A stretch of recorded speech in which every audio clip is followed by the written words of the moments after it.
দুর্নীতি মামলায় ডাক্তার জুবাইদা রহমানকে জামিন দিয়েছেন হাইকোর্ট। একই সঙ্গে আপিল গ্রহণ করে জুবাইদা রহমানকে দেয়া ৩ বছরের সাজা স্থগিত করেছেন হাইকোর্ট।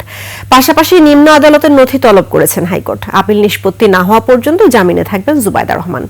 বুধবার বিচারপতি খসরুজ্জামানের একক বেঞ্চ জামিন আবেদনের শুনানি শেষে এই আদেশ দেন।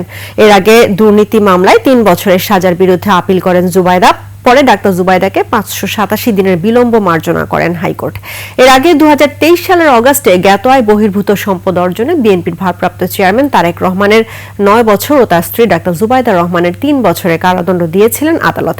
জ্ঞাত আয় বহির্ভূত সম্পদ অর্জনের অভিযোগে ২০০৭ সালের ২৬ সেপ্টেম্বর রাজধানীর কাফরুল থানায় মামলাটি করে দুদক।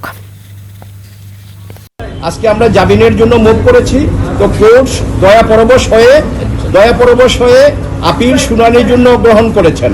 নিম্ন আদালতের নথি তলব দিয়েছেন, পক্ষদ্বয়কে নোটিশ দিয়েছেন এবং ওনার উপর আরোপিত দণ্ডাদেশে যে ফাইন ছিল সেই ফাইনটা স্টে করেছেন এবং এই আপিল নিষ্পত্তি না হওয়া পর্যন্ত ওনাকে নিজের জিম্মায় অথবা আইনজীবীদের জিম্মায় ওনাকে জামিন দিয়েছেন।